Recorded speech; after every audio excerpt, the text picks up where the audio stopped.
Welcome to the Good Reading Magazine podcast. Good Reading is a monthly magazine dedicated to books and reading and aims to help readers discover their next favourite book. You can find out more about the books discussed on today's podcast at goodreadingmagazine.com.au.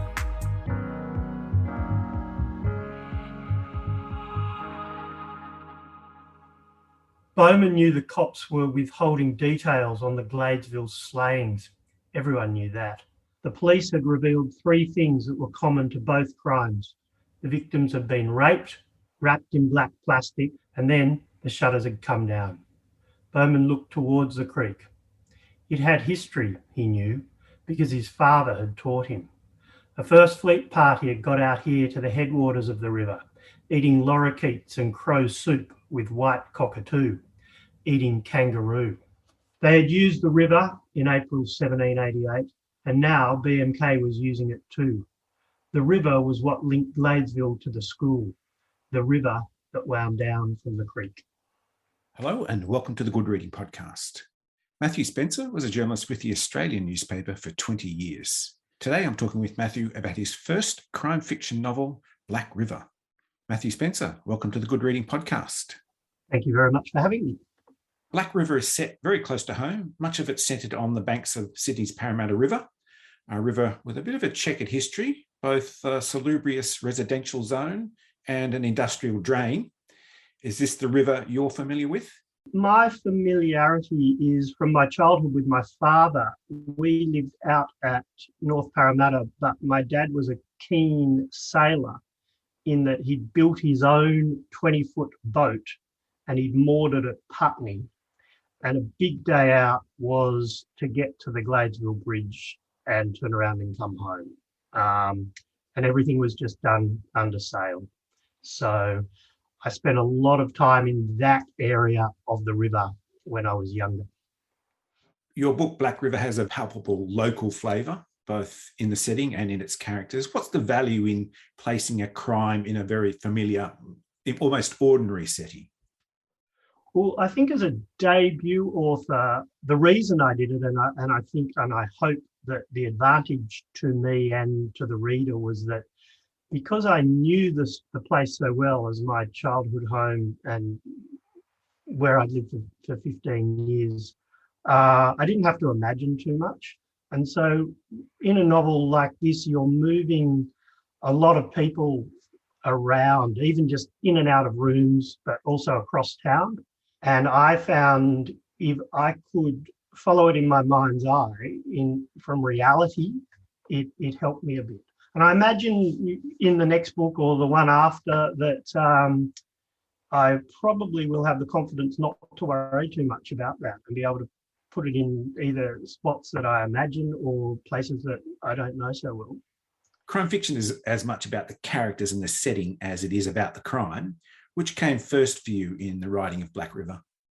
The crime. And Black River took 3 years and went through a lot of drafting, so probably a dozen drafts. And the way that it happened was I got a first draft out which had the crime in it, and then I went back and a lot of redrafting was trying to flesh out characters and give them some backstory. And I didn't really know how to do that. And no one actually tells you. You can work with an editor who says, look, this character's a bit one-dimensional, but she won't tell you how to fix it. But definitely the crime and the basic plot came first, and then characters were things I worked on. Was the Parramatta River always there? The Parramatta River was always there, but even that evolved as we went on. In early drafts, the moon played a larger role in the story. And then I was lucky enough to work with a professional editor from about draft 2. And we decided that actually let's have less moon and work more on the river. It's maybe a little bit more, it hasn't been done before. And I guess that's why you allude to, or the killer is named as the BMK, the Blue Moon Killer. The cops don't call him that. That's a tabloid newspaper invention, because he's killed twice before the book opens, and once had been on a blue moon. And the cops weren't releasing much information to the media, so the media, filled the vacuum themselves and gave him this label, Blue Moon Killer, so that which they could then shorten to BMK for their headlines. And I think we'll talk about that relationship between the police and journalism a little bit later. But I want to talk first about Adam Bowman. He's the central character, almost an anti-hero, kind of unexceptional, second-string journalist for the national newspaper. I mean, the guy wears a sarong after work. I mean, what's that all about? How do you make the apparently unexceptional work in a character like Adam Bowman? What I didn't want was to be writing, propaganda for yourself and to say to everyone, well, this is how I see myself. I know you don't see me like this, but and so I didn't want the hero crime cracking journalist, because in reality, journalists don't really crack crimes. They report on them. They probably commit them, but they don't tend to solve them. I wanted him, I suppose, to be real, to be vulnerable, even if he's not letting the people around him know that, or even thinking it himself. And I wanted something in his past that was disturbing and probably linked to the setting where the book takes place. They're all sort of tropes, I suppose, of the genre, but I think that adds a little bit of depth and complexity to the story, and you can just be alluded at to begin with. I think it is nice if those things are resolved for the reader, but they can be revealed slowly, and also that sort of thing can be used as a plot device. Another thing which strikes me is the voices of your characters are very distinctive. Rose Riley, Steve O'Neill, Wayne Farquhar, and then on to Benny Diamond, who's the lead journalist, and Brandy Alexander, Bowman's editor. Their names, their physical appearance, attitudes, speech patterns suggest a kind of social or professional order. Is that the journalist in you coming through, or just the astute observer, or both? Maybe a little bit of both. I think I worked at the Australian for 20 years, the broadsheet newspaper, national broadsheet newspaper in Sydney, and the National is in some way based on that. I mean, it's a caricature of it, but it's certainly the starting point. I started there as a copy kid, and it was a hierarchical place. I didn't think of it the way you're speaking about it with the characters, but perhaps that's one reason that came through. Certainly Bowman is lower down in the hierarchy there, and there's an editor who's sitting on top, and then a sort of more successful journalist who sits above Bowman and doesn't really even acknowledge him.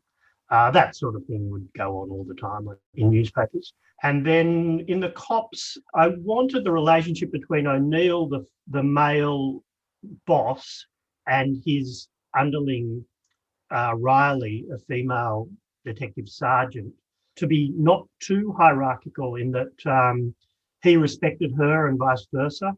And he also knew that if they were going to solve this case, that people needed to be free to follow their instincts and speak their minds. So in a way, perhaps the cops are less hierarchical than the media.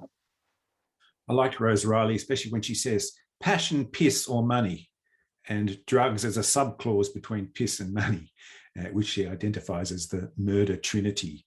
I did a lot of research speaking to police officers for the book, and that was a phrase given to me by a policeman from WA, actually. Passion, piss, or money in homicide, if you're looking for who did it, it's going to be one of those three things. And when Riley says it, it's almost that there's a sort of a theme in the book of police, or of O'Neill not liking to get stuck in ruts in thinking or in looking at suspects, and they refer to them as dead ends or wombat holes, and they're easy to go down. A whole investigation can go down them and get caught in them and waste a lot of time, or in fact even fail. And that passion, piss, or money it does reoccur, but it is also seen as, we've got nothing to go on, what are we going to do? And then they fall back on this sort of cliched old thinking. When Riley says that, it's more ironic that when she raises it. If I had to place Black River into a genre, I'd probably put it into police procedural. Now, knowing about police procedure is one thing, but what does it take to convert a procedure into the thriller that is Black River? Well, I've only done it once. I can sort of talk about how it worked for me, which was to do quite a lot of research, to speak to a lot of police, to go back to them as the plot evolved, but then to almost set it aside and what might happen in this situation, or what they told me might happen in this situation, sort of gave me the confidence to then go on and make it up. And I think you want it to, what you're looking for is it to feel and sound realistic to you and me, who aren't police officers, and not to worry about the holes that would be there. I don't think you actually want to be describing in a thriller, what a detective sergeant in homicide actually does all morning, because I'm not sure the readers would thank you for it. So I think it does help to do that research and to get some insights, but I think you have to wear it quite lightly, and really your responsibility is to your readers, not to getting police procedure right. I can take you back to something we mentioned before. It's the difference between the way a crime is reported and the actual police investigation. They're two different things. And that's a kind of uneasy relationship, I gather, and it comes through pretty strongly in Black River. How does that relationship between police and journalists feed into the story of Black River? Police will use journalists and vice versa. They do hold back information in a case like this for strategic reasons. They will release tidbits to the media if it suits them. So that's the core element, I think, of the relationship between Bowman and Riley and O'Neill. Each party knows they're using the other, and they're relaxed about that. They do try to look after each other because they know it's a symbiotic relationship. And Bowman sort of gets wind of things that they don't want released, and he has the capacity to write them. But he tends not to, because he knows if he does, they'll cut him off, and then he's on his own. There's some, I think, nobility in what police officers like O'Neill and Riley do. And they do also, they're basically trying to solve the crime and bring justice to the victim. But they see that Bowman's coming along for the ride. So in the end, they learn to trust him, and they also learn in the end to do what they say they'll do, which is give him the story and information before everyone else as things unfold. And they're true to that promise. I wanted to ask you about Australian genres of crime fiction. We already have what's called, or has been labelled, drought noir or desert noir. Are Australian authors building a kind of Sydney noir? No, I think things happen in cycles. So if you look at sort of Cliff Hardy, we've almost had Sydney noir in the 80s. Peter Temple did a Melbourne noir with Truth. And then I haven't read them, but that series of books with his sort of private investigator, I think a lot of that was set in Melbourne. So I think a lot of it has happened before. Then, of course, if you speak to publishers, they think that the arrival of Jane Harper and the Dry was a watershed moment, and it probably was. And they feel things changed, and I suppose that's the beginning of your drought noir or dingo noir, as I've heard it described. But then, you could talk to other people like Gary Disher, who they were doing it 15 years before. So I don't know. I think it's all just it's cycles and fashions. My agent always thought Black River was what she liked about it was that it was a Sydney book. But actually, Tom Gilead at Allen and Unwin, who bought the book, thinks not so much. He thinks that if you read Black River in Melbourne, you've got your river, the type of school, and the suburbs in Melbourne, and you've got them in Adelaide, and you've got them in Perth, and you've got them in Brisbane. They've all got rivers, suburbs, and these sort of elite, big private boarding schools, which are just part of Australia's history. So he wouldn't categorise it, I don't think, not wanting to put words into his mouth, as a Sydney book. But for people who live here and in these sort of deeply unfashionable Western suburbs, hopefully they're going to get some sort of thrill of recognition out of it. You know, I don't think too many crime books have been set in Carlingford and North Rocks. So, do you think we have enough dodgy characters, corrupt politicians, hard-nosed police officers on which to build a Sydney noir, or what you might be referring to, an Australian noir? I think we do. I mean, you just read the headlines and you see it. And even, I mean, Sydney's a corrupt town. It always has been. And I think it probably still is, but it's more at that local government level around land and development that it occurs. So plenty for you to draw on for your next few novels?